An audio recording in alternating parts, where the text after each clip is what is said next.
రాజగోపాల్ రెడ్డి ఆస్తుల బండారం బయట పెడతానని మునుగోడు ఎమ్మెల్యే కోమటిరెడ్డి రాజగోపాల్ రెడ్డి ఆస్తుల బండారాన్ని బయట పెడతానని మాజీ ఎంపీ బీజేపీ అభ్యర్థి బూర నర్సయ్య గౌడ్ తెలియజేశారు. నల్గొండ జిల్లా నకిరేకల్ పట్టణంలో ఆయన ఎన్నికల ప్రచారాన్ని నిర్వహించారు. 2009లో రాజగోపాల్ రెడ్డి ఎన్నికల అఫిడవిట్లో 19 కోట్ల ఆస్తులు చూపించాడని, ఇప్పుడు 500 కోట్ల ఆస్తులు ఎలా సంపాదించాడని ప్రశ్నించారు. త్వరలో ఆస్తుల బండారాన్ని బయటపెడతానని ఆయన తెలిపారు. తను వైట్ పేపర్ లాంటి వాడినని, 9,000 కోట్లతో నవరత్నాల ద్వారా భువనగిరి ప్రజలను అభివృద్ధి చేశానని, రాజగోపాల్ రెడ్డి ఏమీ అభివృద్ధి చేశాడో ప్రజలకు చెప్పుకునే పరిస్థితులు లేడని విమర్శించారు. కాంగ్రెస్ మేనిఫెస్టోనే మంత్రి పదవి అని చెప్పుకుంటున్నారని ఆయన ఎద్దేవా చేశారు. భువనగిరి పార్లమెంటు ప్రజలంతా తనకు ఓటు వేయడానికి సిద్ధంగా ఉన్నారని అన్నారు. సమావేశం ఏర్పాటు చేయడం జరిగింది. ఈ సందర్భంగా నకరకల్లు గడ్డ మీద నేను మీ ద్వారా ప్రజలకు ఒక ప్రశ్న ఇస్తున్నా. ఈ ఎన్నిక అనేది భువనగిరి నియోజకవర్గ భవిష్యత్తు కొరక, ఒక ఎమ్మెల్యే మంత్రి పదవి కొరక? ఈరోజు మాకు తెలంగాణలో సామెత ఉంది, కొత్త బిచ్చగాడు పొద్దెరగడు మా పెరగడు. ఈరోజు ఇక్కడ ఉన్నటువంటి ఒక ఎమ్మెల్యే, మాజీ పక్క మునుగోడు ఎమ్మెల్యే రాజగోపాల్ రెడ్డి గారు అభ్యర్థి ఎవరో తెలియదు. అభ్యర్థి ఎవరో కాంగ్రెస్ పార్టీ నాయకులకే కార్యకర్తలకే తెలియదు. నా ముఖం చూసేటి అది ఎట్లా అంటే బొచ్చ పెట్టుకొని తిరుగుతారు కదా, అమ్మ నాకు ఒకటి ఒకటి నాకు మంత్రి పదవి వస్తుంది, అమ్మ నాకు ఒకటి మంత్రి పదవి వస్తుంది తిరగటం అసలు సిగ్గుచేయటం. అసలు ఎంత సిగ్గుచేయటం అంటే రాజకీయాల్లో ఇంత దిగజారుతారా అని నేను అనుకోలేదు. ఎవరైనా నేను ఓటేస్తే డెవలప్ చేస్తా, భువనగిరి ఓటేస్తే ఈ యొక్క మేనిఫెస్టో పెడతా, వాళ్ళ మేనిఫెస్టోనే మంత్రి పదవి. నేను అడుగుతున్నా మీ ద్వారా రాజగోపాల్ రెడ్డి గారిని, మీరు ఓసారి ఎంపీ అయ్యారు, ఓసారి ఎమ్మెల్సీ అయ్యారు, ఓసారి ఎమ్మెల్యే అయ్యారు, ఓసారి ఇంకోసారి ఎమ్మెల్యే అయ్యాను, ఇంకోసారి ఎమ్మెల్యేగా ఓడిపోయారు, ఓసారి ఎంపీగా ఓడిపోయారు.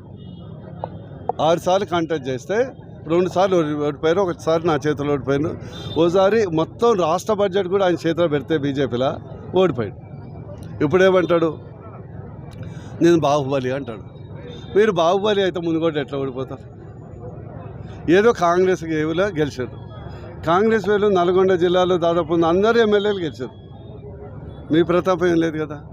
అదేవిధంగా మీరు ఎంపీగా ఉండి, ఎమ్మెల్యే 2 సార్లు ఉండి, ఎమ్మెల్సీగా ఉండి ఈ ప్రాంతానికి, ఈ యొక్క నియోజకవర్గాన్ని ఏం చేశారు? ఒక పాంప్లెట్ ముద్రించగలవా? ఒక వైట్ పేపర్ బూర నర్సయ్య గౌడ్ లాగా ధైర్యంగా నవరత్నాలు 9,000 కోట్లు ఎయిమ్స్ కేంద్రీయ విద్యాలయం ఇట్లా నేను చెప్పగలవా? లేదు. కానీ మాత్రం నీ అఫిడవిట్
నేను విశ్వకర్మ యోజనకు, ప్రధానమంత్రి విశ్వకర్మ యోజనకు ఇన్ఛార్జ్ మహిళలు చెప్తున్నా. ఈ యొక్క విశ్వకర్మ యోజన ఇప్పటి వరకు 3 లక్షలు అడగాల్సిన అవసరం ఉంది. అదేవిధంగా రైతు బంధు కాదు, రైతు భరోసా ఇస్తా అన్నాడు. అవునా కాదా? 15,000 ఎకరానికి ఇచ్చిందా? ఒకటి ఎట్లా ఉందంటే తెలంగాణ సామెత, నేను డాక్టర్ అని చెప్తాను, కొండనాలుక మండేస్తే కొండనాలుక ఉండింది. తెలుసు కదా కొండనాలుక. దానికి ఏదో చెడిపోతే ముందేసిందంట నా రేవంత్ రెడ్డి డాక్టరు, అది ఉన్న నాలుగే ఓడిపోయింది. రైతు బంధు లేదు, రైతు భరోసా లేదు. అదేవిధంగా ఈరోజు రైతు కూలీలకు 12,000, రైతు కూలీలకు 12,000 ఇస్తా అన్నాడు, ఇచ్చిండా?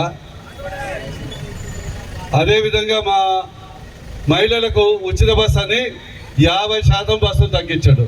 పాప మా మహిళలు జుట్టు పట్టుకొని, మహిళలు కాదు వాళ్ళ భర్తలు కొట్టుకుంటున్నారు, సీట్ల కొరకు.